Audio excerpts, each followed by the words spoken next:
Chérie, j'arrive. On est en compagnie de Louise Mercier pour parler immobilier. Et aujourd'hui, une chose très importante pour chacun d'entre nous, les services qui sont importants d'avoir à proximité de notre maison.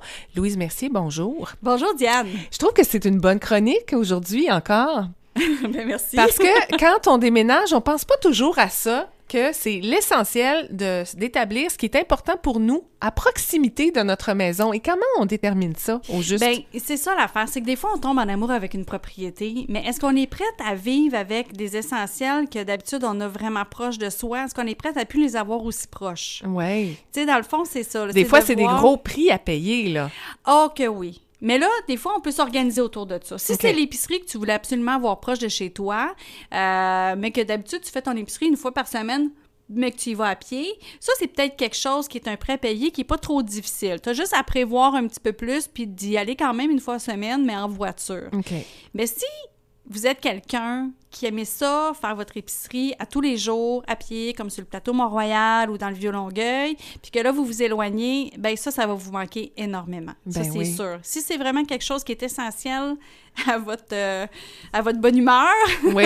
bien c'est peut-être à considérer. Ben oui, parce qu'on pense à différents scénarios. Une personne seule, par exemple, qui déménage, va avoir besoin de cette vie de quartier, justement, aller à l'épicerie, aller au même café de matin en matin, Tout ou à bien fait. pouvoir aller au bar le soir pour pouvoir avoir ces mêmes rencontres. Nos voisins qu'on voit dans le quartier, c'est toujours agréable, mais une famille, on n'a peut-être pas ces mêmes besoins. Exactement. Les priorités changent. D'ailleurs, j'ai vendu la maison d'une dame qui habite seule maintenant parce que ses enfants sont plus avec elle. Oui. Justement, c'est ce qu'elle veut faire, c'est qu'elle veut se rapprocher d'un endroit où il y a une vie sociale Ouais. à l'extérieur de la propriété.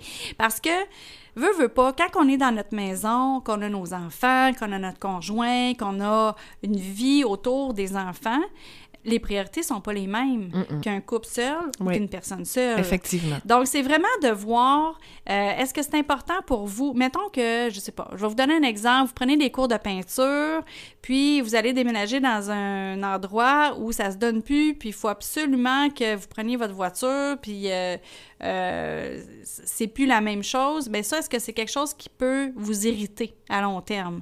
Est-ce que ça peut vous irriter? Mettons, vous prenez des cours de yoga. Moi, je sais que j'ai une cliente à un moment donné, elle m'a dit, écoute, je veux pas aller à Montréal prendre des cours de yoga. Je vais arriver stressée, puis je vais repartir, puis je vais revenir stressée encore. Ça m'aura servi à rien, là. Oui, oui. Fait que c'est ça. Ça, c'est une autre affaire. C'est de voir vos activités en dehors de la maison. Est-ce qu'ils sont proches? Est-ce qu'ils vont être faciles d'accès? Est-ce que ça va être quelque chose que vous pouvez vivre avec si c'est plus loin? C'est ça qu'il faut regarder. Oui, alors, mon Dieu, si on veut faire une liste, justement, de ces différents services qui sont essentiels pour nous et qu'on a peur d'oublier quelque chose, parce que des fois, on peut, hein, on n'a jamais fait ça, on a peur d'oublier quelque chose, je pense que tu peux nous aider à faire ça. Je peux vous aider, certain. Je vais vous poser des questions sur votre mode de vie, puis à ce moment-là, vous allez pouvoir déterminer, justement, c'est quoi qui est important pour vous. Super. Alors, avoir un hôpital aussi à proximité quand on prend de l'âge. Oui, Hein? exactement. Ça, c'est quelque chose Ça qui aussi, est important. j'ai eu un couple de personnes âgées qui m'ont dit, écoute, je veux être à pied 10 minutes de l'hôpital Pierre-Boucher. Oui. Parce que ma femme, elle a des traitements à chaque 3 jours pour X, Y raison. Puis, je veux absolument être proche parce que si j'ai besoin de l'apporter en voiture, je veux pouvoir ramener la voiture à la maison à cause du stationnement puis retourner à pied. Donc, il y a tout ça, là. Tu sais, il y a beaucoup de gens qui regardent pour ce qui se passe avec ça. Lui, c'était plus important l'épicerie, là. Là, c'était l'hôpital qui était important. Fait que, c'est ça. Il faut vraiment déterminer c'est quoi qu'on vit, c'est quoi qu'on a besoin, puis c'est quoi qu'on veut vivre aussi. Oui, super. Alors, Louise, si on veut se renseigner, on te téléphone à quel endroit? 1-855-ALBIMAX, ALBYMAX. Puis sinon, venez sur Facebook aussi, ALBIMAX, agence immobilière. Super. On se retrouve la semaine prochaine. Oui, bonne semaine. La radio allumée. FM